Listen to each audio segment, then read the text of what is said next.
Good morning, everybody. We might just get started. There will probably be a few people who will continue to join us over the next few minutes, but we'll get underway. Welcome to this, our Audience Insights presentation in late August 2023. It's good to see a full house this morning. And a quick reminder that this presentation is being recorded, but just to share with people who can't attend, and also for you to share with your own teams in the coming weeks.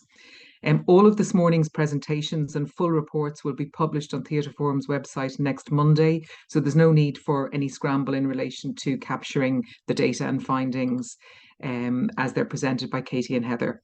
The aim of this project, the Audience Insights project, is to help you better understand your audience and to support you and your marketing teams to make data-driven marketing decisions and plans.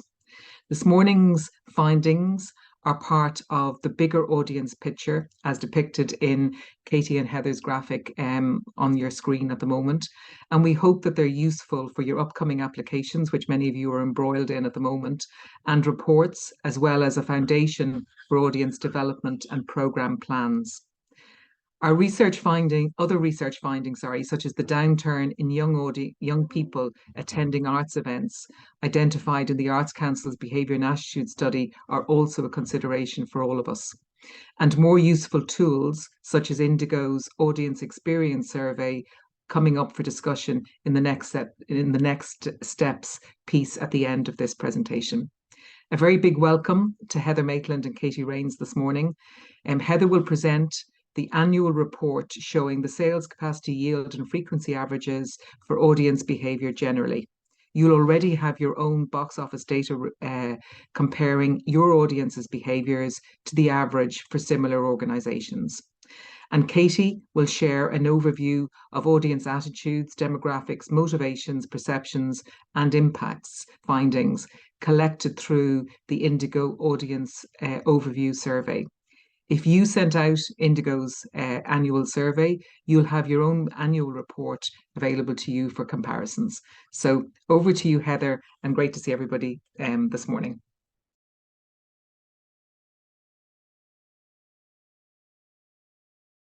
So there we go. Brilliant. Oh, this is so exciting. It feels like there's been a huge gap in information about audiences over the past few years. So it's brilliant to be here. It's important that we put what we're going to talk about today in context. So this is the kind of model that we're using. What we want to know about audiences, who they are, and how representative they are. So that's going to be where the Arts Council's Behaviour and Attitude Survey is really, really useful. Arts Audiences is the title of the report.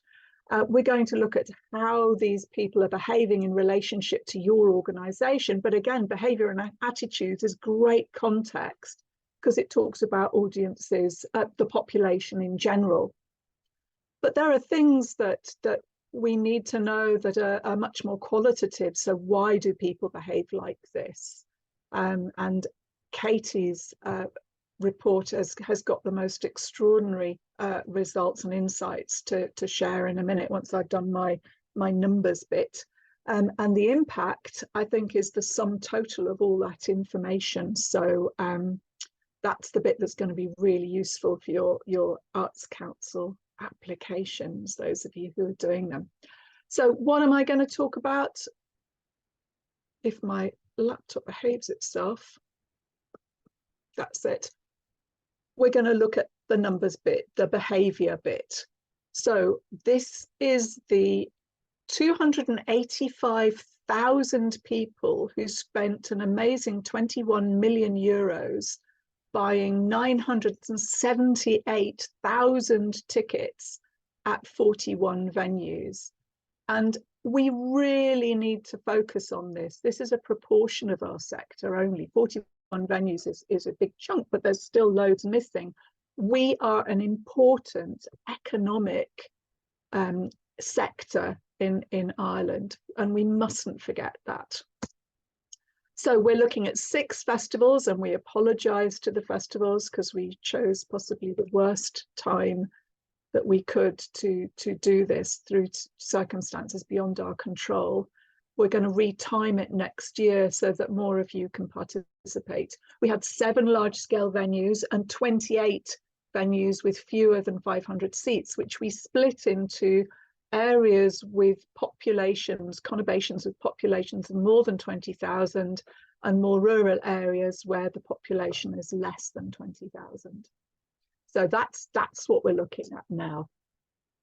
Here they all are. Wonderful. Thank you very much for all of you to participate, because this has been just fascinating looking at the results. We are going to look at behaviour under these themes. There are 11 insights, and we're comparing those 11 things between 2022 and 2019 as being the last, in inverted commas, normal year. And the themes are: how did we do? How engaged our audience is? Are we maximising income in this difficult time? And this issue around late booking that really did emerge as we reopened. And then finally, our hot topic for the last 9 months or so: what percentage of customers can we communicate with? Have we improved that? So here we go. How did we do? Well, I think we have to start off with the programme. And the measure that we chose to look at this is the number of seats put on sale. We decided this was a better measure than events, because events, you can have an event that involves a very small audience of 5 or 6 or sometimes even 1 person, whereas the number of seats put on sale really does give you a clue about the scale of your program compared to previous years. So this excludes 3 venues that are anomalies. So there was a venue that was closed for much of 2019 and a venue that was closed for much of 2022. And these numbers are affected by that. So I've excluded them. And there was also the venue that, through just sheer out of the box thinking, quadrupled their capacity in 2022. So I've excluded them as well, because that completely throws the figures, glorious though that achievement was.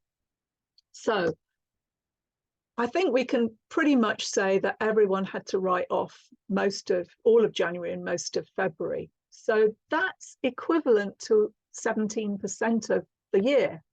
So we would expect seats put on sale to be 17% down at the very least. Overall, the seats put on sale were 25% down. And that divides up with 17% down for festivals and for large-scale venues, 28% for venues, small venues in large urban areas, and 31% for venues in urban areas. That's the towns under 20,000 population.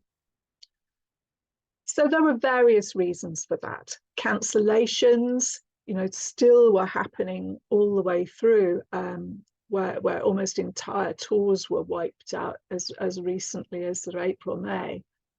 Lack of product as we reopened, and some really big changes to programming structure by individual organisations. So, some organisations had very large scale events in either 2019 or 2022 that were complete anomalies in terms of their general programme.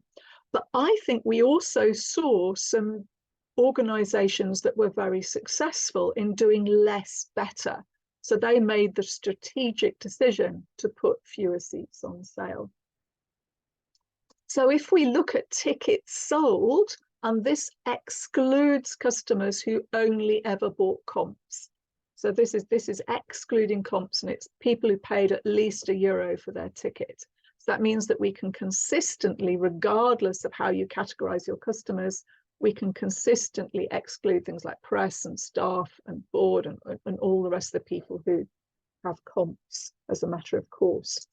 So down by 28% overall for all organisations. Large scale venues, 29%, 29% for large urban venues, 26% for urban venues. And actually festivals, less so, because the festivals at the beginning of the year put fewer seats on sale, but those towards the end of the, more recently in the year, really did manage to return to something like normal. So roughly, this reflects the drop in the tickets put on sale. So how can we measure the difference between 2019 and 2022? Well, this is where I think more important than ever before is percentage capacity. So that means what percentage of seats that you put on sale were actually sold for proper money. So, for at least €1. So let's look at that. So overall, for all organizations in 2019, average percentage capacity was 56%. And it was the same in 2022. Now, there is a difference between type of organization. So festivals were down 5%, large-scale venues were down 13%, but smaller venues with fewer than 500 seats in large urban areas, they increased percentage capacity on average by 3%. And in urban areas, it went up by 5%. So there is a lot of variation within this overall percentage. If we just look at the number of organizations who increased their percentage capacity by at least 5%, that's 14 venues and festivals. But 19 venues, the percentage capacity fell by at least 5%. And this difference is what characterizes the whole of the data that you sent in. There is a huge diversity in what happened. So I'm just going to show you a chart that looks bonkers, because it is bonkers, because the difference between huge increases and big drops is just remarkable. And that difference is the same within different categories, different types of organization. So to me, this is really, really important, because it shows that it's possible to buck the trend. Some people are doing things that make an enormous difference, an enormous positive difference to their results. And we need to find out what it is they're doing. So let's look at audiences. How engaged are they? Well, let's look at first-time ticket buyers. Did our absence during the pandemic knock us off people's awareness, kind of top of mind? So first-time ticket buyers. So if we look at all organizations again first, this is the average for everyone. In 2019, 57% of ticket buyers were first-time ticket buyers. It's gone up in 2022. You guys are really, really good at developing audiences. Again and again and again, we see you reaching new people. Up 1% for festivals, up 7% for large-scale venues, up 10% for venues with fewer than 500 seats in large conurbations, up 1% for the under 500 seat venues in more rural areas. And 15 of you increased your first-time ticket buyers by at least 5%. And for 9 of you, it dropped by at least 5%. So again, you can see, there is some difference, but there's a strong overall trend to huge success in engaging new people. That means, though, that actually keeping audiences has been affected. So if we look at 2018 and say how many people also bought in 2019, it was just under a third. And it's the same for 2021 audiences buying in 2022. Now we have to put a great big fat question mark over this, because not all of you were able to sell tickets for your online activities through your ticketing systems. And also some people did a lot of online activity and some people didn't. So the audiences for this are much, much smaller than in our comparison year. And for some organizations, they're really very small indeed. But overall, I think we can say that the majority of people who engaged online or engaged during the pandemic didn't come back when we reopened. So let's look at engagement during that year. So in 2019 and in 2022, how engaged were they? Well, we chose as our measure the percentage of people, ticket buyers, who came to one event only. Now, for all organizations in 2019, it was 77% came to one event only. And this is a big thing for me because it's such a waste of our resources for people to only come once. I think the biggest strategic priority for everyone has to be getting people to come one more time, because we know from all the research we've been doing over the past couple of years, largely through the Arts Council's wonderful capacity building scheme, that if they come more than once, they are more than twice as likely to come back the following year.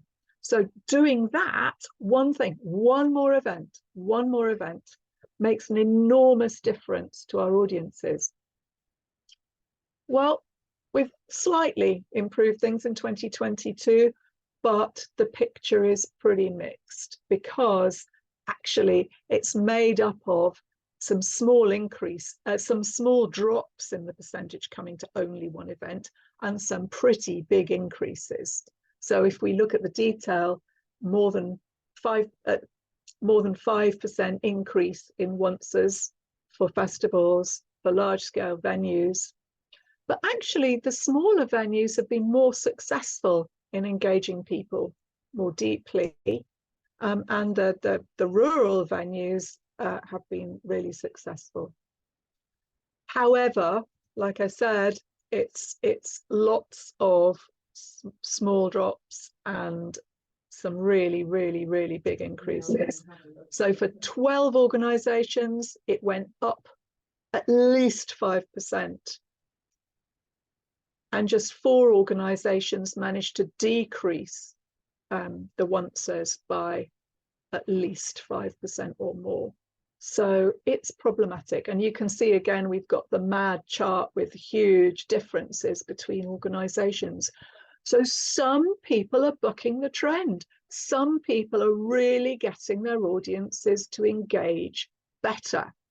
So for example, there was one venue that reopened with 5 free events, which they really focused on getting their audiences back to, and then getting them to come again during the year. So they had a 31% decrease in onces. So, you know, people are doing strategic things that make a difference. Now, what is that doing to the amount of money that people are spending with us? Well, I'm afraid it has meant that it's dropped. So this is 2019, the average annual spend per customer, €67.58, and it's dropped in 2022. So it's dropped for festivals, it's gone up for large scale venues, that's interesting, but it's dropped for the venues with under 500 seats. 4 organizations have managed to increase annual spend per customer by at least 5%, but 23 organizations have seen it drop. This is a huge issue. Imagine the amount of work we have put into getting those new customers in and getting people to come back, and yet the value that we get from that has fallen. So for me, that's an enormous issue when we really, really need to look at why audiences are doing this. So I'm hoping that Katie's going to have some insights into that from the survey. Now, it could be that annual spend has fallen because ticket prices have fallen. So let's have a look at this thing about what, on average, somebody's paying for a ticket. So if we look at everything, inflation averaged out over the year, over 2022, at 7.8%. Overall, for all of us, our ticket prices have gone up by almost twice that. So festivals, interestingly, there was a drop. Large-scale venues, it went up by almost 20%, 14% for the smaller venues. Now, within that, 3 organisations increased their ticket prices by more than 50%. But that was because they were making some major changes in their programme. So there was a clear move by them towards larger scale, high profile events. That's why I made you all run your capacity reports and send them to me, as well as your insights. But 2 of the people who dropped ticket prices did fewer large scale, high profile events. So out of these 29, and these 6 that made 5%, at least 5% changes, I wonder how many of them were doing that as a deliberate policy. I wonder how many of the festivals, for example, made that deliberate decision to drop prices. This is really important. You know, if we've gone up by almost twice the inflation rate, we really need to understand what audiences think about ticket prices. So again, I'm hoping Katie's going to have some answers there. So do we have a late booking issue? This was the huge thing that emerged as we reopened. Well, in 2019, 38% of ticket buyers or transactions, there was a mix of both in this data, but it kind of ends up as the same thing. In 2022, it fell very slightly. So there is no big increase in people booking within 7 days of the event overall. But again, it's this real mix. So for festivals, it went up by 9%. Interestingly, the early festivals, it fell. The later festivals, it went up.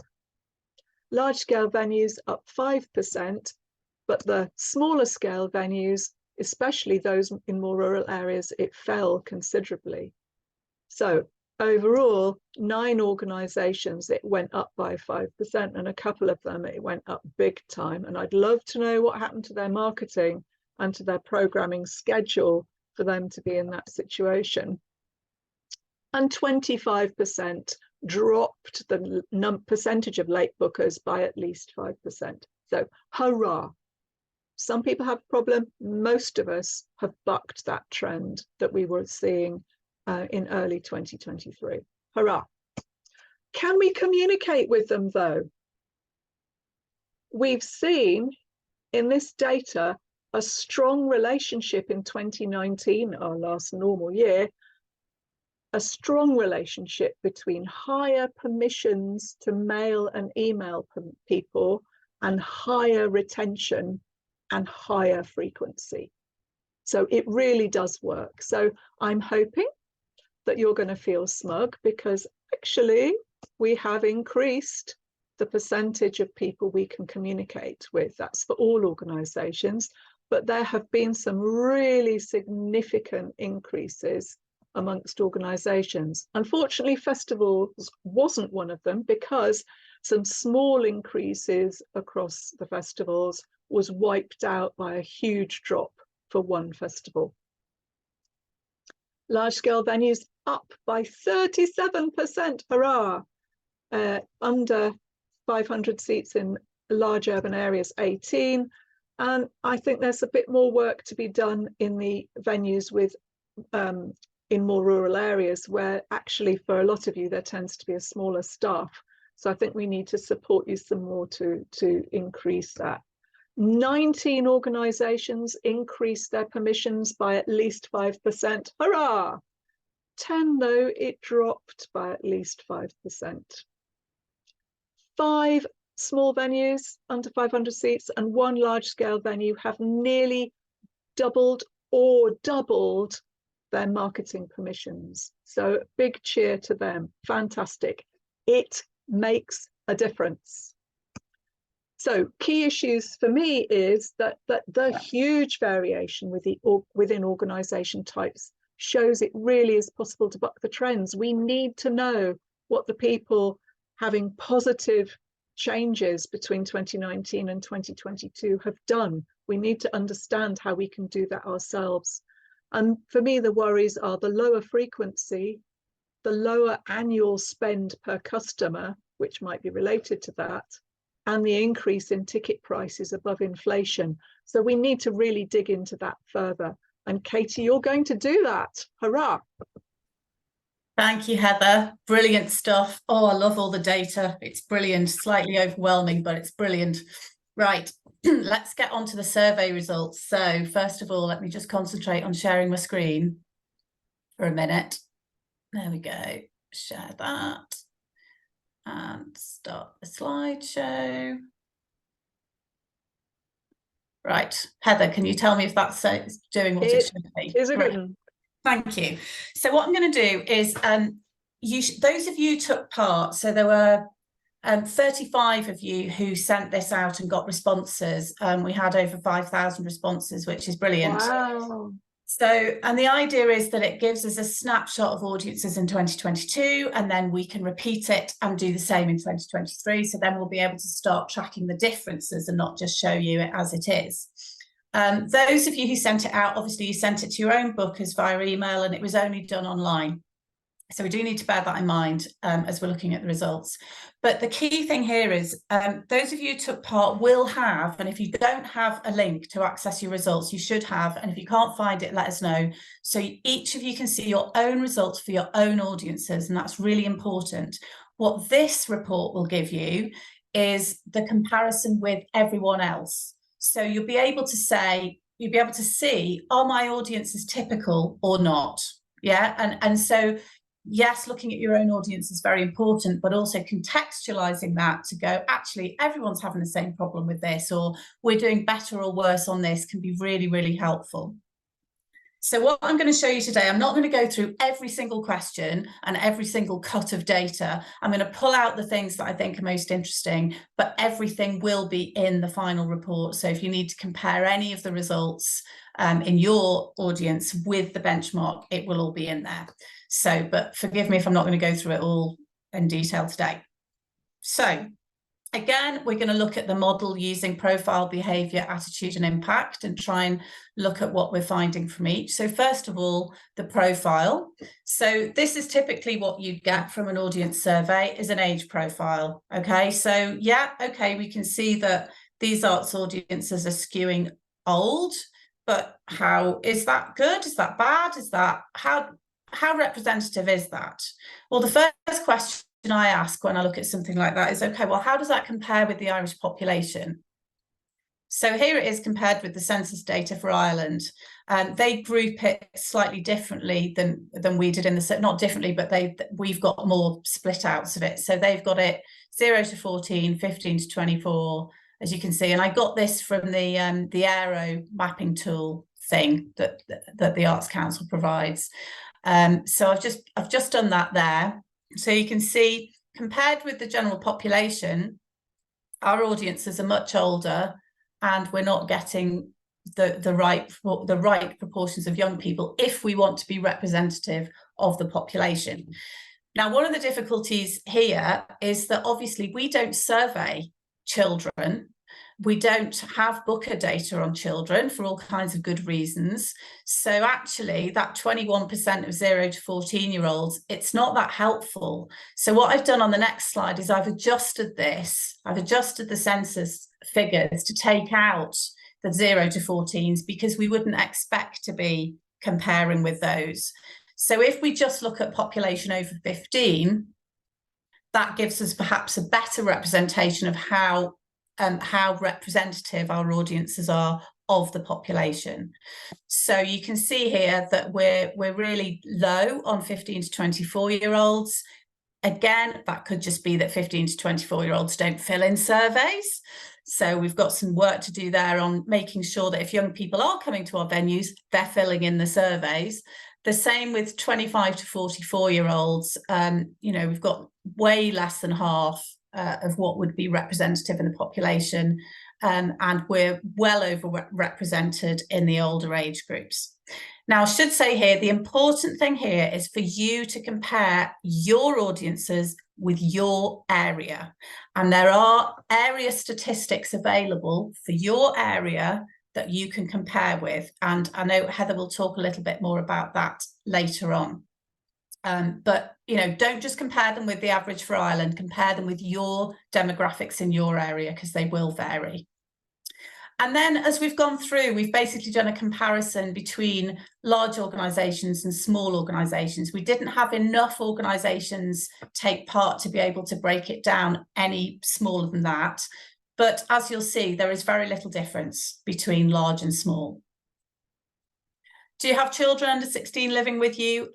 Only one in five respondents did. So again, that reflects the older demographic.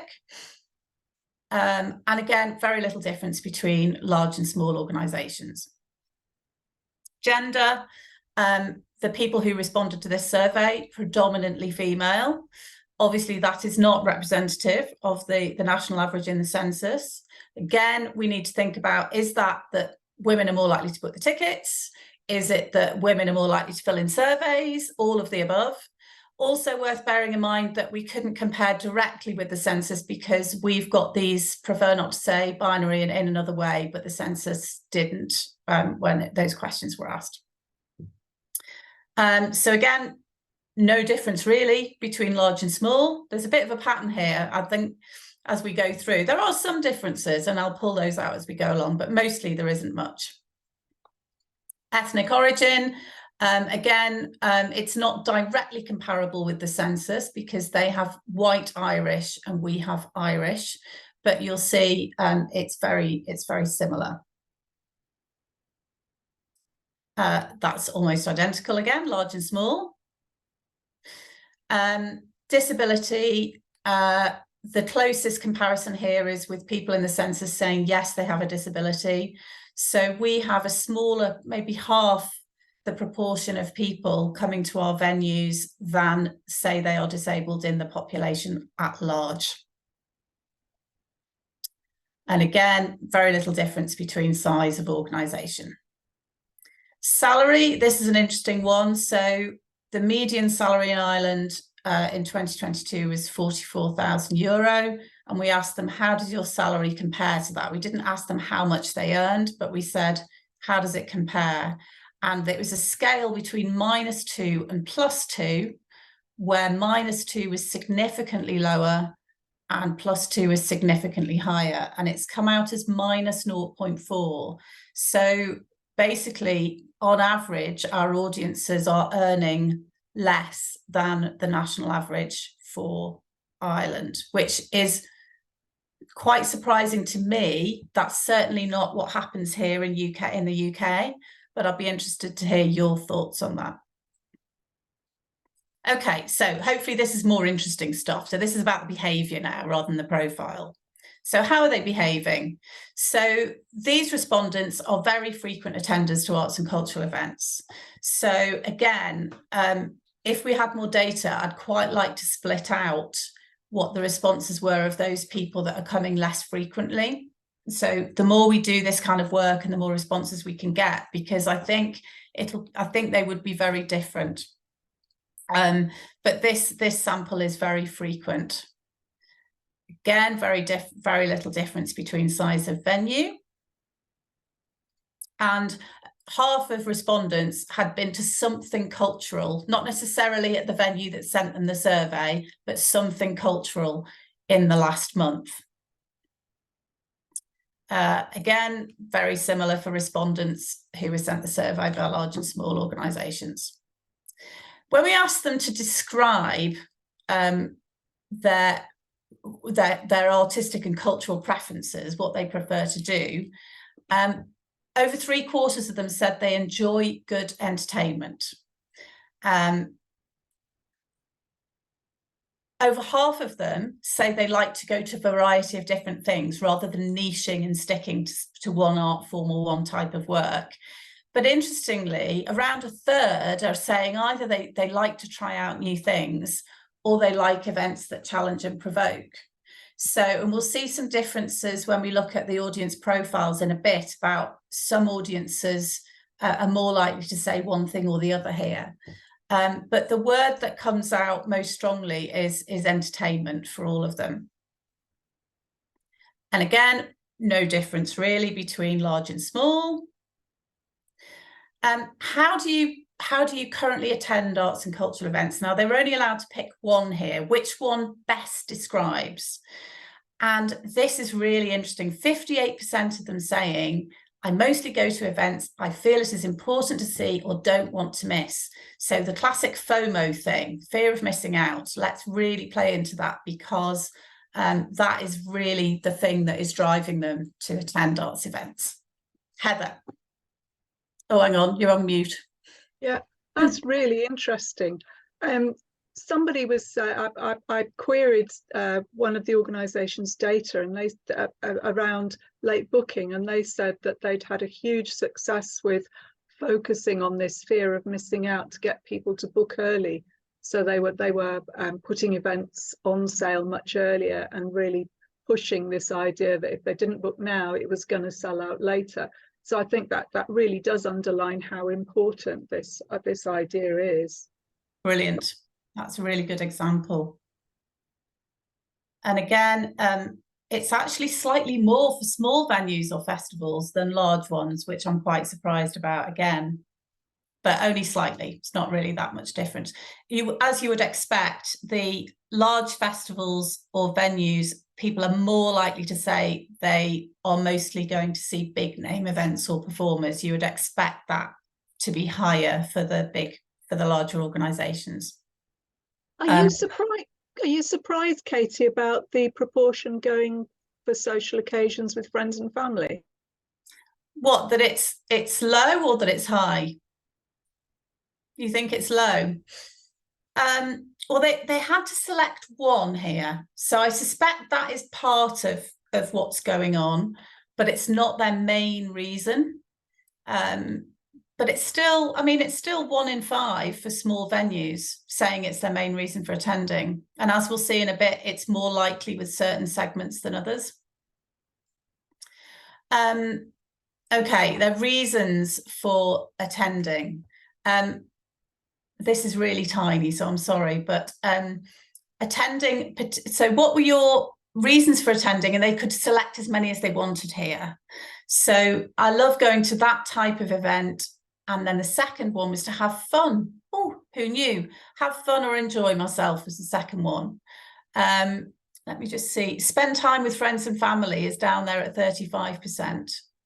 But what really stuck out for me in this list was 41% of people above to spend time with friends and family saying, because these events provide a boost to my sense of well-being. And I wonder whether we're making enough of that in our marketing and communications, that's clearly very important to people, that it's about, and in post-COVID world, this kind of sense of, I'm not going to waste time doing things I don't like doing. I'm going to enrich myself. I'm going to look after myself. I think there's something really interesting in that. And then this compares it with the Arts Council participation engagement in the arts survey. So there are some quite big differences here, but again, the sense of well-being one is 41% for our survey compared with only 9% in the general population. So the people who are attending events are citing that as a real, it's the impact question, isn't it? That's the impact it's having on them. but perhaps the general population are not recognising that as much, or those who aren't going as often. So I think that's a really interesting one.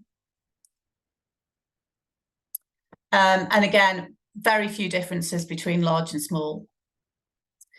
Okay, so Heather, this is what you wanted to know about pricing. So thinking specifically about the performing arts, how willing would you say you are to pay for tickets at the moment, was the question we asked.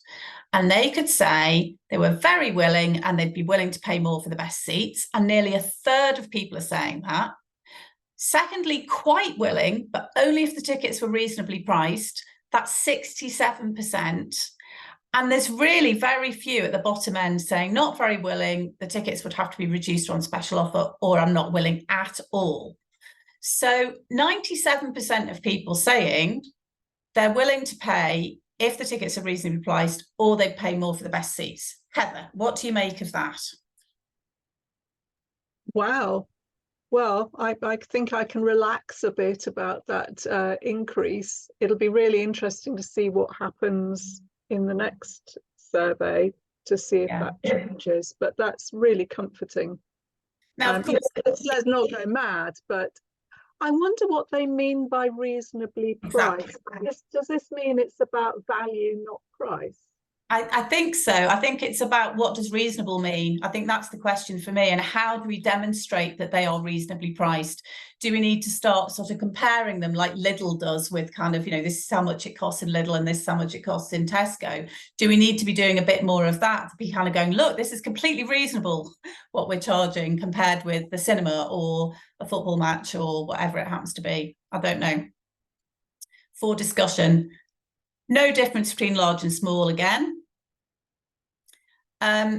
And then this is a question that's in the Arts Council survey that we repeated here to say, how happy or not are you with how often you attend cultural events in your leisure time?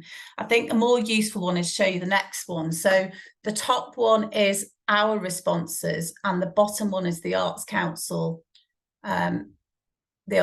survey. I don't really quite understand what this question's getting at. So I'm hoping that this makes more sense to somebody else than it does to me.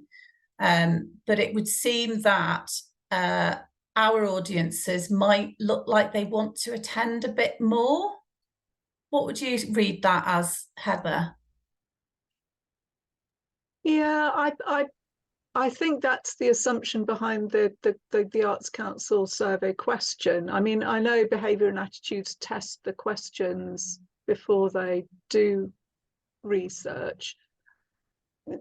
I think that that makes me think about this drop in frequency. I think there is potential to sort that out if we make the effort, if we actually focus strategically. I think that tells me that there is scope to get people to come back one more time. Yeah, pushing it an open door, hopefully. Yeah.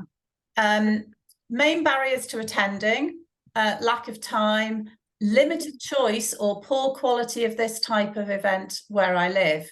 They both come above it costs too much. So again, playing into that pricing question and value and thinking about value rather than price. They're not, I mean, okay, that's 29%, but there's not a majority of them saying it's because I can't afford it or it costs too much. Again, very little difference between large and small organisations. The cost too much is slightly higher for larger venues, but it's still only a third. So this is encouraging. So respondents on average plan to attend more often in the next 12 months. So 38% saying they plan to attend, expect to attend more often, and 3% much more often, and 56% about the same. So unlike during COVID, when people go, oh no, I'm going to attend a lot less often, I'm a bit worried, very few people are saying they're going to attend less often or they expect to attend less often. And there is quite a difference here between large and small organisations. So the smaller organisations have got a better chance of getting people to attend more often. So 43% there. Cost of living crisis. To what extent is your attendance being influenced by the cost of living and economic crisis? A scale of 1 to 5, from not at all to a lot, and it's basically halfway. So it's a factor, but it's not off the scale. If we look at that in terms of the percentages who said what, 31% said not at all. So nearly a third said not at all. 48% a little, and a little to some extent, and then 11% a lot. Little bit more for larger venues and festivals, as we saw with the price sensitivity. Okay, getting there. Related to the organisations, so what do they, this is more about some of the impact questions. So firstly, how they find out about events, 71% email. 71% email, and the events guide is still quite significant at 37%, isn't it? So where's social media? On there. I suppose that's any online, isn't it? Any online, yeah. Gosh, that's amazing. Yeah, let me just go back one, sorry. And then large and small organisations again. A few tiny differences, like local radio more likely for large venues or festivals, but by and large, it's very similar. I guess we have to remember that this is a slightly older audience, yeah. But I think we need to abandon the idea that older people are not digitally literate. You know, there's a proportion of older people who struggle, but it's something like 15%. So I am amazed at how far up the list the events guide is. You know, It does show that old-fashioned things that you can. I've been getting in focus groups. Been getting a lot of people saying how important the events guide is, because it's a permanent reminder that keeps the venue or the festival top of mind. So, yeah, exactly. So then we said, how would you describe the organisation who sent you this survey? And we gave them a list of words. And again, entertaining. We saw entertainment earlier, and now entertaining, nearly half of them said. Welcoming, arty. I'm not sure whether in Ireland arty is a good or a bad thing. Over here in the UK, if somebody's arty, it's usually followed by the word farty, and usually isn't a good thing. But I don't know whether that's whether it's different in Ireland, because if you look at this one, the small venues are more likely to be arty and hopefully not farty, more likely than the big organisations, and the larger organisations people are more likely to say entertaining. Now then we get into the final ones about so support, donating money. Fascinating. Have you personally supported the organisation? Okay, we've got 29% who've said yes, 38% have said no, but a third in the middle who say no, but I'd be willing to. Absolute opportunity. Smaller organisations have a better opportunity than larger ones by the looks of things.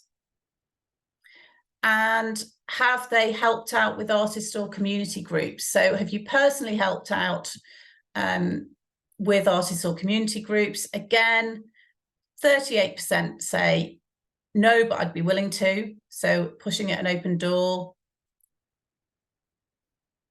And similarly with membership program, 46% saying no, but I'd be willing to. So there's clearly some opportunities to get people more engaged and more involved. But in our experience, again, that's very hard to do with people who've only been once. You've got to build that relationship with them and get them to really start to understand the organisation before they will start to consider these things. Again, bigger opportunity for smaller organisations than larger ones. But you should look at your own results for this to see what it is for your audience. Similar with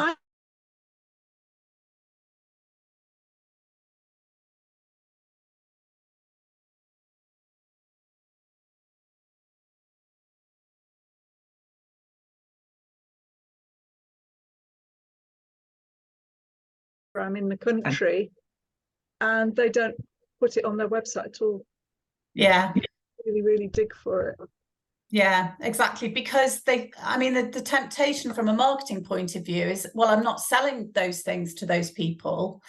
But it's a bit like, I suppose, a corporate brand telling you about the work that they're doing with communities, you know, to help other communities, or, you know, toilets they're building in Africa, or whatever they're doing. You know, they're not trying to sell you peas at that point, are they? They're trying to get you to buy into their values. And I think that's something that we'll come back to it in a minute. So again, crowdfunding, similar sort of stuff. Same story with volunteers.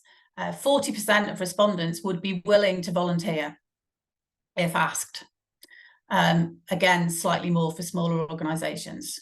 So what impact are you having as an organisation on the community? So, you know, we asked them, how far do you agree with the following statements? Out of 10, overall you scored 8.3 on the organisation is important to our local community. And definitely look at your own figures here. The organisation makes me feel welcome and included, 6.5. Now, the interesting one for me is the one at the bottom. The organisation is demonstrating a clear commitment to environmental, I can't remember what it is, but environmental what's it, we all know, right? Okay, 3.5 out of 10. So they don't agree with that, really. And why is that? I don't think it's because you're not doing it. It's just maybe they're not seeing it. So we had a little look at that with the percentages. The interesting stat to me here is 30% of the people said, well, I just don't know. I don't know what they're doing. And this is very similar to some results that we've had here with a survey we've done with a bunch of organisations, where similarly audiences just went, well, I just don't know, because I can't see anything. And when I looked at the websites of the organisations who'd taken part in that particular survey, out of 100, only 5 of them mentioned anything about environmental sustainability or climate change on their home pages. 40% did say agree or agree strongly, but it's still less than half. 27% were neutral, so you could argue that they didn't really know either. And only 22% answered disagree, which is good, but I still think there's an opportunity there to be, if you are doing stuff, to be telling people about it, because they're just not aware of it in many cases. And then again, compare your results, your own results, with the benchmark here. Look at your own results. So then what we've done is I've just quickly pulled out these, which you can look at in your own time. But basically, if we look at under 45s, because we know that younger people are a real focus now for Arts Council. Obviously, I've tried to sort of put them in these brackets. Obviously, they're more likely to have children under 16 at home.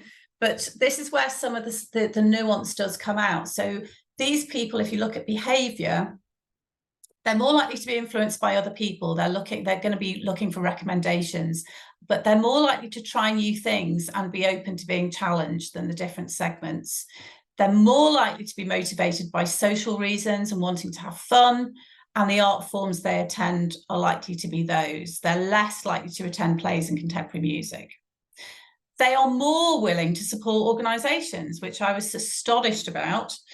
But the barriers, this is where price does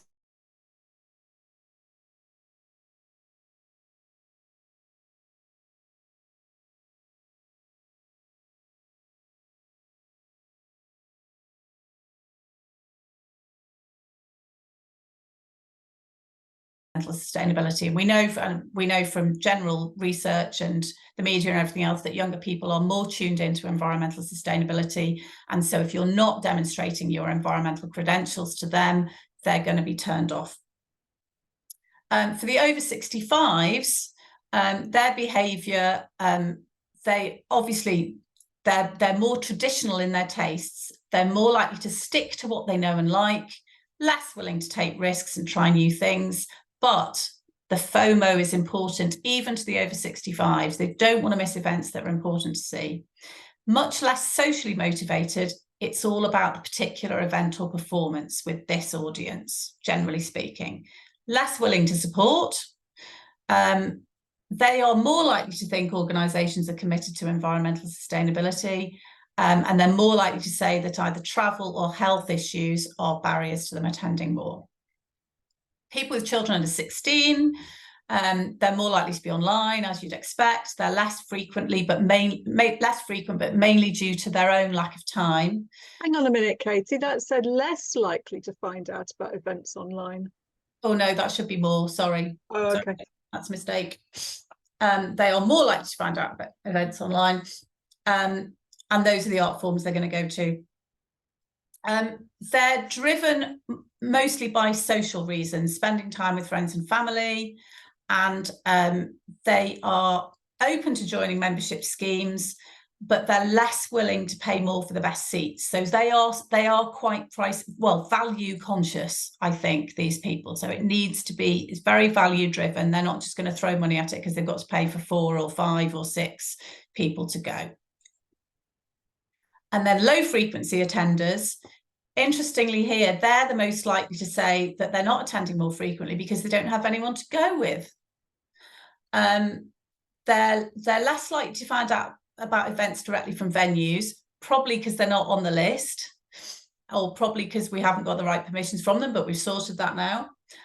They are more conservative again, so prefer to stick to what they know and like, looking for good entertainment. Less likely, of course, to have supported an organisation because they're less frequent attenders. But interesting, their attitudes, they're less aligned with the organisation. So they're less likely to feel the organisation reflects their cultural heritage, more motivated by big names and social occasions, and less willing to pay for the best seats. So I think some of the value alignment stuff is really important for the low frequency attenders and the younger attenders. And I think that needs thinking about. I just wanted to put this example in from the old fire station in Oxford, who've launched a theatre club. It's like a book club, but for theatre. And they've launched this, which is specifically designed for those people who perhaps would come alone and don't have anyone to go with, and they might want to come along and do this. So come along before 30 minutes beforehand to get a free soft drink, meet new people and hear some context about the show, and stay on for 30 minutes afterwards to discuss what you thought. And it's designed for people who are new, want to come to shows, don't want to attend alone, want to meet people of similar interest. So I just think that's a really nice thing. They only launched it, I think, in the last month. And I just think it's a really nice example of what an organisation is doing to try and address that specific need. It's interesting because it's a small art centre, isn't it? Tiny. Absolutely brilliant. So it's nice. And then disabled audiences, they're more likely to say they have eclectic tastes and like to try lots of different things. They're more likely to say that attending cultural events is a boost to their well-being and feeling part of a community. So really, not underestimating the impact that your work has on particular audiences. Obviously, some of the barriers for them are around health and transport, but also cost for them again, as well as not having anyone to go with. That just makes me so sad. But their attitudes are, they're more positive about the organisations. They're more likely to describe them as welcoming and inclusive and innovative and fun than other segments. So the further thoughts, Heather, was just your stuff about census mapping. Oh, you're on mute. I think we need to think about what we're going to do with these results. When we're creating our audience development plans, there are loads and loads of things in there about the kinds of messaging that we need to do. But I think there's loads of stuff around people missing potentially from our audiences. So I just wanted to remind you that at the Theatre Forum Waterford gathering, we talked about 3 tools that will really help you pinpoint audiences. The first you've mentioned already and shown us an example, which is on the Arts Council's website and is the mapping your audience tool. But if you want to find, say, I don't know, those 18 to 24-year-olds that seem to be missing, from cultural audiences at the moment, then this is the way to do it. It's the Central Statistic Office, CSO's census mapping thing, and it's brilliant because it divides the world into bite-sized chunks that us poor arts organisations can afford to tackle.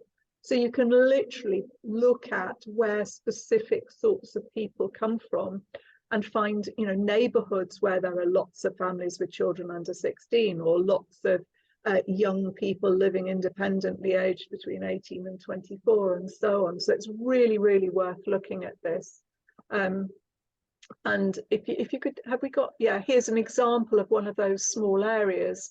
So it really does show you, you know, that the neighbourhood that's likely to engage, and just whole loads of information about those small, they're called statistical small areas. So for example, people with disabilities, people with different backgrounds, people with different age groups, and so on, families, you know, you can really pinpoint those audiences you want to target.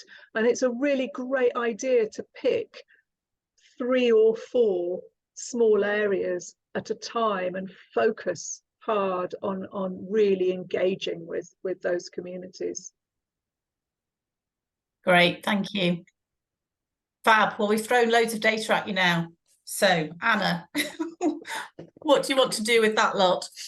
If people have burning questions at the moment, if they just pop them in the chat rather than going through the unmuting and, you know, delivering the question. But I suppose, I think, Heather, you might have made an offer earlier. I don't know whether you want me to go public with it, of doing the audience, the CSO small areas mapping for each of the participant venues as a trial. Yeah. Yeah. At the Or am I? moment, the Arts Council's lovely Aero mapping your audience doesn't actually have any maps. So you can't see where your 30-minute drive time and your 15-minute drive time is. And it's a really, really, really useful tool if you can see where you can then go and target. So I very foolishly, just as this session started, made the offer to create a drive time map for each of the, I think it is 85, what have I let myself in for? 85 population centres that are on the Arts Council's Mapping Your Audience, do a map and then put them on the Theatre Forum website. So you can see in the next, well, I won't do it by Monday, but I'll do it by the end of the week. So you can see exactly where you're targeting, where you're looking at. And all of that, Heather, will lead up to the Mapping Your Audience tool will be updated with the latest, which is 2022 CSO data before the end of this year, as we understand it. So that Mapping Your Audience tool will be useful in the future. The focus and the interesting data this morning is the strong correlation between younger audiences not attending and the other findings in the behaviour and attitudes report. So that's probably worthy of some more investigation and marketing forum sessions as we go through to the end of the year. And again, Katie, without wishing to gazump you into anything else either, the younger audiences and their concern about climate action sustainability, the Act Green survey, which Indigo has carried out with the Theatre Green Book, those findings from the UK findings, but they're available and you're sharing those with everybody over the coming months as well, I think. Yes, we're doing a webinar on those in early September, and then the full report will be out after that. So if anybody's interested, just let me know and I can add you to the list and we'll make sure you get them, or I can give the report to you, Anna, if you want to put it on the Theatre Forum website. It's up to you. We'll keep you know, sharing both the reports and the slides and the information on the website so people can access it and they can find it all in one place. The other thing that's coming up, and like the Audience Insights survey, the Indigo Share Ireland survey that some of you have carried out, the next phase of that, which Katie might want to talk about, is a post-show experience survey, which is another option if venues, theatres and art centres want to send that out to audiences, not necessarily after every show at all, but for even selected shows or shows that are representative of your programme. So that survey with the links will be available if you want to sign up from mid-September, which might be post-application time. But again, it's entirely optional, and they're all bits of the jigsaw that you put together for your own venue. None of this is mandatory, though the bigger the participation, the better the pool of information is for everybody. That's the reason why we're delighted to see as many people as participating as are on the call this morning. But it is a bespoke, your audience and program development plans are all about what you're doing in your venue, in your community, for your audiences. So it's a menu of options available to you, including things like the mapping tools, which Heather has so kindly offered to support us with in delivering those to you. So I just quick check in the chat. Yeah, so I've got a question from Julie. Yes, I put the ranges in under each of the graphs for the average for each sector, because there's such a huge difference within that type of organisation. So this thing of, the graphs that go up and down all over the place, I think that range illustrates that. Some people have got a very, very low result for each thing, and some people have got a very, very high one. So it shows the lowest result and the highest result for that particular insight. So I just think it's worth being aware of that, and you can see where you are on that scale.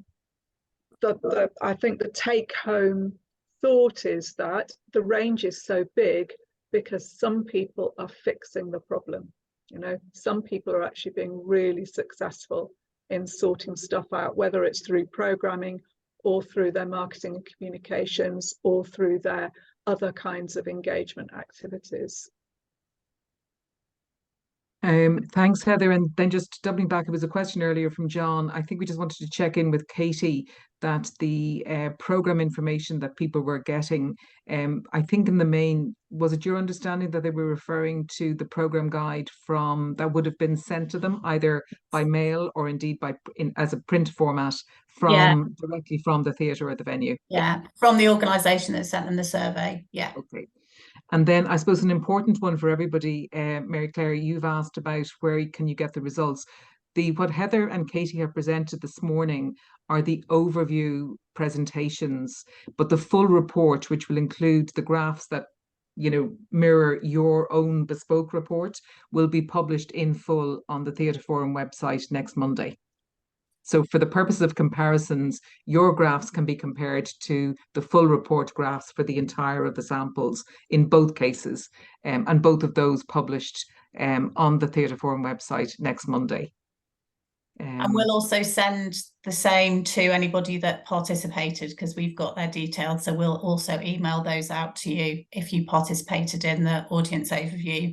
And just to pick up, Anna, on the post-show surveys. So this is something that we're doing here in the UK as well. And we've got quite a lot of organisations involved. And the real value in it is the more venues that participate, because if you're looking at it, looks at a completely different set of things than we've looked at in the overview survey. So it's not duplicating what we've just done.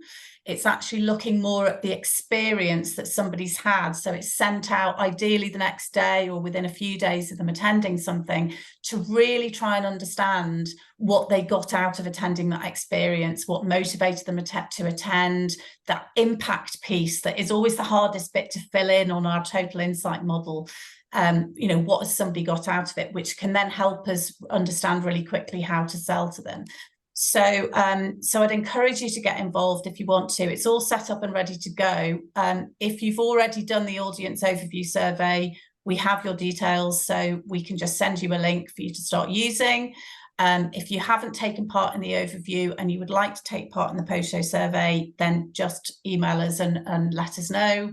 And really, between now and what we'll do is, because we'll run it on a calendar year usually, but between now and Christmas, if each of you could send it out to 3 or 4 shows that were sort of broadly representative of your programme, or a mixture of shows across your programme, and between now and Christmas, that would give us a really good insight into how it's working.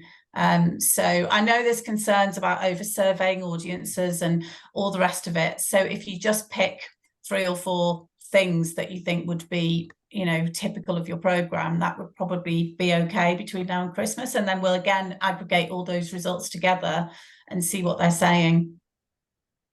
Yeah, And what we might do, Katie, is I we think might just look at sorry, Heather, we might just look at a date post-application deadline for a lot of people, where we have a getting started short webinar, just looking at how you might use the survey strategically, whether it's around particular shows or particular parts of your program. Sorry, Heather.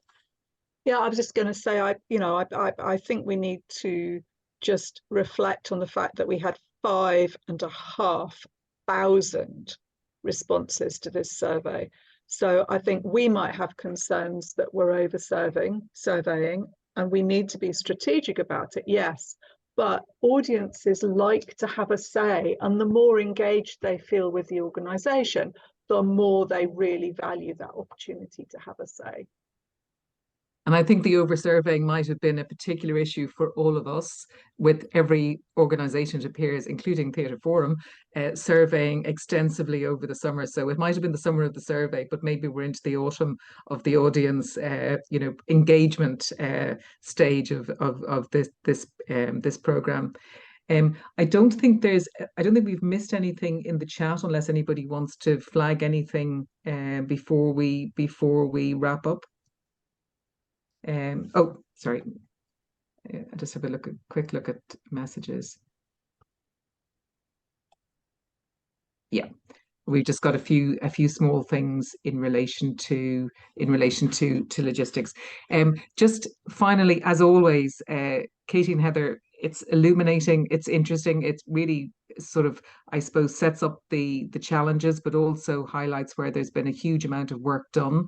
And we'll continue both to invite and encourage everybody to come to the marketing forums and the other webinars that will happen over the autumn, and also to hearing your feedback about how to adapt, amend, and I suppose make the survey as useful as possible, and the research findings, as useful as possible for you, not just in this year's application, but also all the way through 2024 in developing programs, in looking at how you talk to, engage with, communicate with audiences, all to looking to improve and optimize all of the marketing effort over the coming year or so.